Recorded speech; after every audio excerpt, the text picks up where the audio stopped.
This is Dance Holloway, and we're going to talk about, I guess, how we get work, okay? The word of mouth aspect, how we get our references, okay? So let's go into the details of here. These are all of the things that we do to try to find work, okay? So furniture stores, that is our base.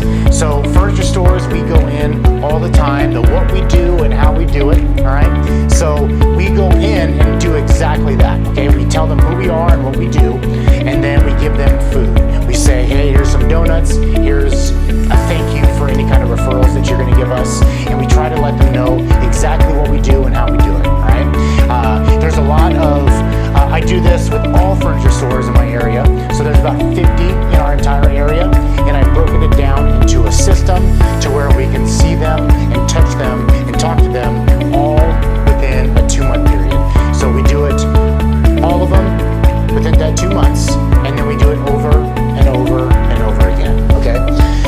So furniture stores, if you want to go into some opportunity and the challenges of things, there's a huge opportunity in furniture stores because when you are purchasing new furniture, guess what?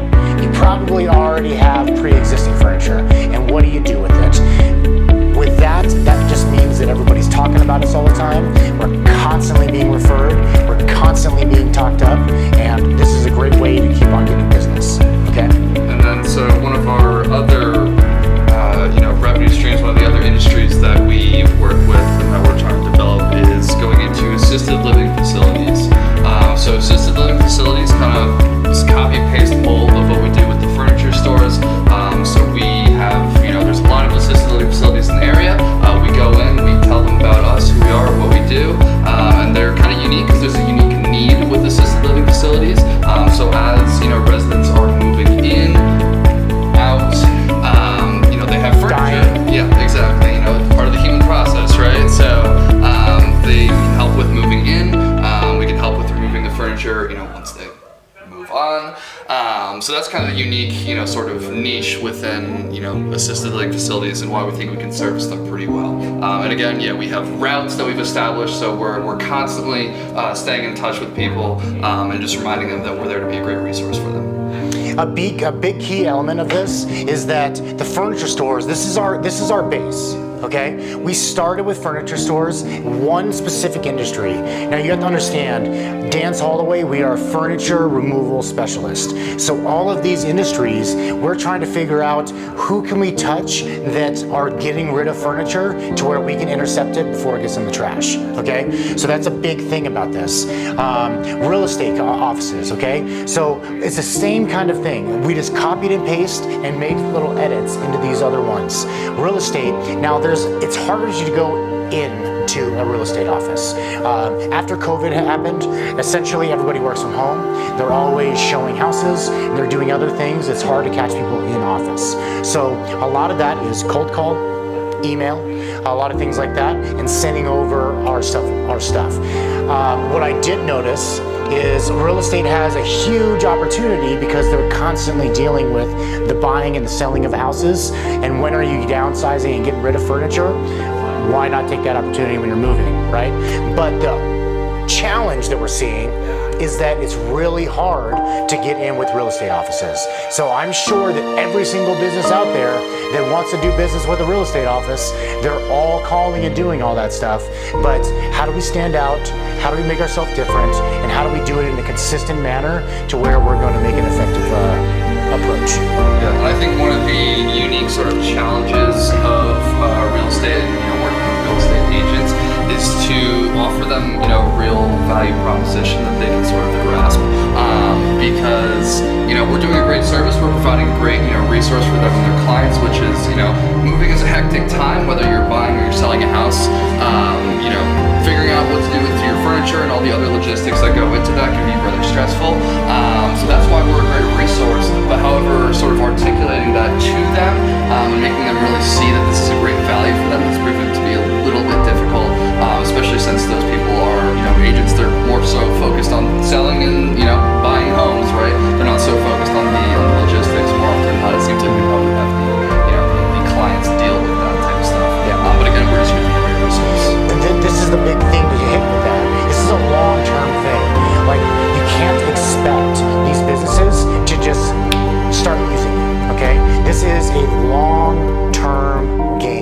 Like if you are just gonna meet and you just want to make friends, okay? How do you make friends?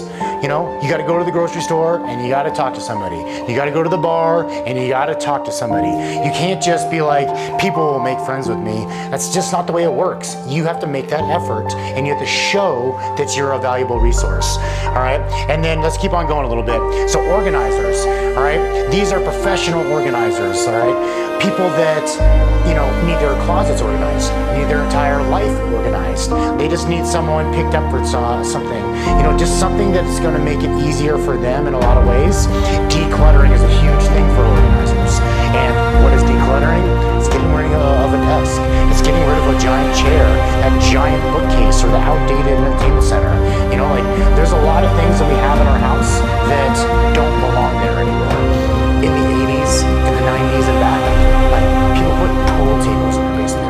People with these giant TVs in their basement. You know, freaking everything that's heavy is in the basement. All right, that's just the way it goes.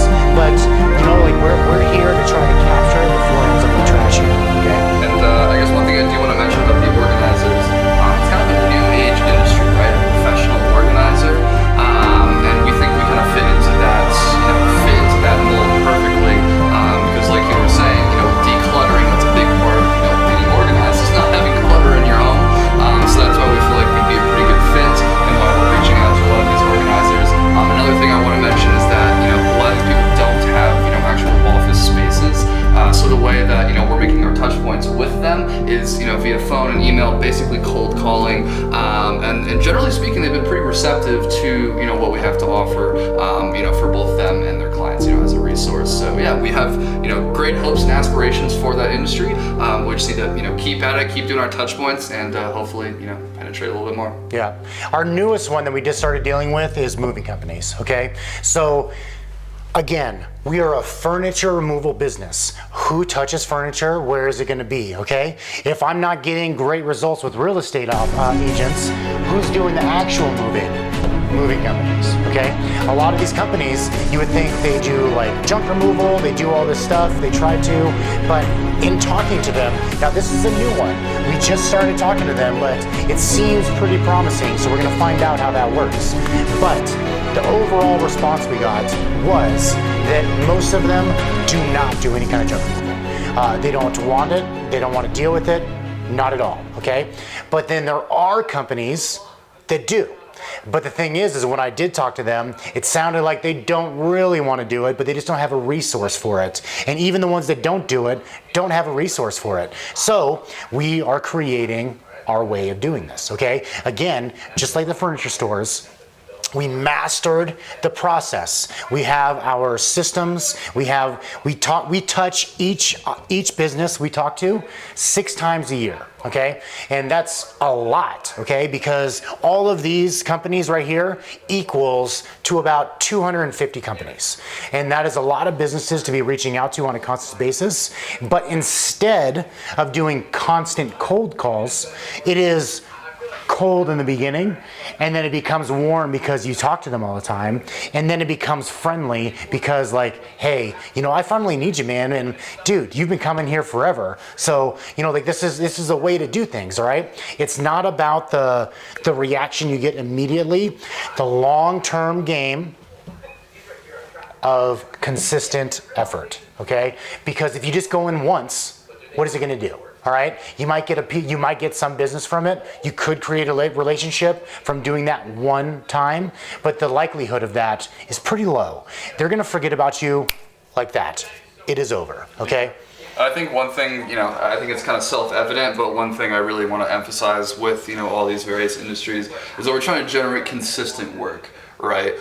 So consistency not only in our touch points, but consistency of work as well. Mm-hmm. You know, we selected these industries based on, you know, how good of a fit we thought we would be for them, you know, to the value that we provide them, but then also the consistency of the work that we're, you know, hoping to receive from that. Because obviously furniture stores, that's proven to be, you know, an awesome industry for us to partner with. I mean, it's pretty natural. Furniture removal with, you know, furniture sales, pretty natural fit there. But the rest of these, I mean, you can imagine the need for each of these industries for, you know, responsible furniture removal, approval is pretty great. And again, just the consistency of work. So consistency again on the end of our touch points, and then consistency of work being the two like main things that we want to focus on. Constant education, okay? You can't just go in there thinking they know who you are and what you do. You have to educate every single time, all right? That is a big key part in this. And then the what we do and how we do it, all right? So like you have to, like that's part of the education. You got to let them know what we do and how we do it. But then not only just like think about your industry. Like what is it that you do? And what business would benefit from there? Now, you might think all of these are really amazing and they're gonna instantly be like, yeah, but it's not really the thing, all right? They might be like super excited to talk to you, but they don't have an opportunity for you right then.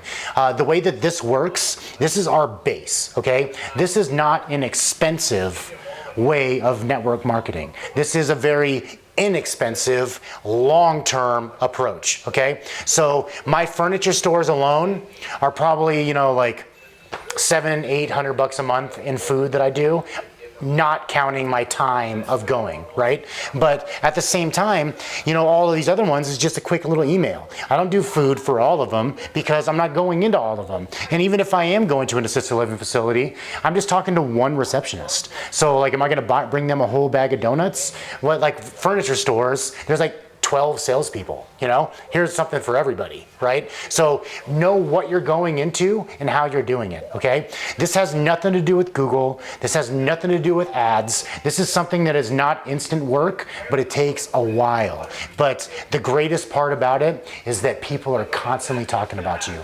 And when I say talking about you, they are selling your business for you.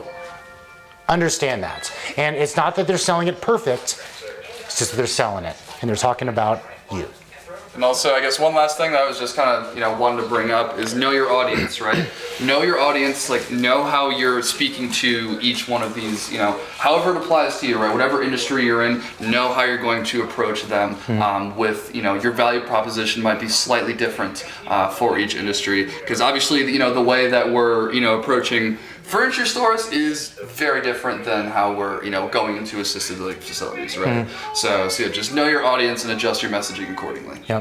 Let me know what you think, all right? Like and subscribe. If you like this kind of content, let me know what else you want, okay? I want to hear about it. We are growing our business constantly, and we're constantly evolving into new ways of doing things. I want to hear how you do it in the comments.